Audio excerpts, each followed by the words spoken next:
Изключително важна победа днес за ЦСКА и преди паузата за националните отбори. 12-та поредна като домакин за червените, но какви са впечатленията от нея? Сега търсим отговор от Христо Янев. Господин Янев, първо поздравления за успеха. Явяваше ли се той задължителен след загубата от Лудогорец? Искахте ли да зарадвате още повече феновете преди паузата за националните отбори? За нас победата е добра. По простата причина, че трябва да трупаме точки. Всяка една така би ни донесла повече спокойствие. Не я постигнахме по много лесен начин, но сметка на това, когато побеждаваш, трябва да бъдеш доволен.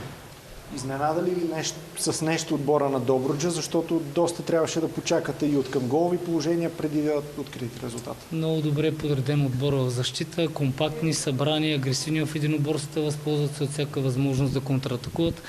Неща, които предварително знаехме, може да ги поздравим за това, че се постараха много да ни затруднят. Важното е, че намерихме път до гола и успяхме да вкараме, защото имаме обицана охотци от предходни такива мачове.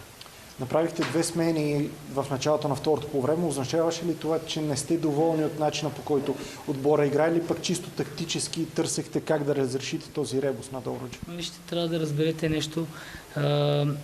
Това, че правим промени по време на мача, не означава задължително, че не сме доволни от хората, които сме сменили. Просто търсим нещо различно, нещо с което да изненадаме противниковия отбор, нещо, което да ги накара да излязат от зоната на комфорт. Видяхме, че през първото по време затваряха много добре пространството. Искаме да сложим втори нападател, за да може да ангажираме тяхната защита и за да може да несеме малко повече играта напред, като накараме Питъс да бъде по-свободен в движенията си и в това да създава пространство за Лео Годой. Една такава ситуация реши изхода на мача. Точно това щях да ви попитам. Доволен ли сте от партньорството между Годой и Питъс, защото това е темата, дали трябва да играят заедно, дали трябва да по-отделно, въобще имат ли място двамата и в какво настроение са, когато единия остане резерва за сметка на други? Тук не става въпрос за настроение, тук става въпрос да сложим на кантар, кое е по-важно за нас като отбор, да поставяме отборните интереси или личните си. Ние всички разговаряме много, търсим най-добрите варианти, искаме да играем с най-добрите футболисти, разполагаме с двама добри нападатели, които трябва да имат своето място на терена. Днес им дадохме възможност да покажат колко добре би било за нас тяхното взаимодействие. Те двамата се разбират чудесно, така че не трябва толкова много внимание да отделяме точно на този въпрос. Дали трябва да играят двамата, когато играят двамата, как се чувстват, когато не играят. Напротив, всеки един от хората в съблекалната трябва да разбере възрастта си и стойността си в този отбор. Теодор Иванов остана на резерва. Има ли някакъв проблем с него или пък отново чисто тактически ваше решение? Не, това е решение, каквото имахме в другите матчове. Имаме 4 централни защитници и ги ротираме в определени матчове.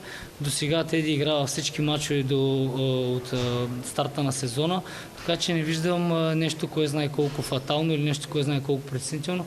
Просто искаме да дадем възможност на всички да получат равно време на терена и да бъдат да получат място сред тези, които започват. Предстои пауза за националните отбори, време, в което и вие да работите повече с играчите по време на тренировките. Да очакват ли феновете по-силен ЦСКА в финалната фаза на първенството? Когато другите отбори имат пауза заради националните отбори, те могат да работят в пълен състав. Ние ще разполагаме 17 футболисти, с които ще работим и това не е много добро време за правене на нещо специално за това, което ни предстои. По-скоро ще наблегнем на индивидуална програма с хората, които остават с нас и ще изчакаме всички национали да се превърнат, за да може да комплектуваме група за следващия матч. Всичко добро на вас!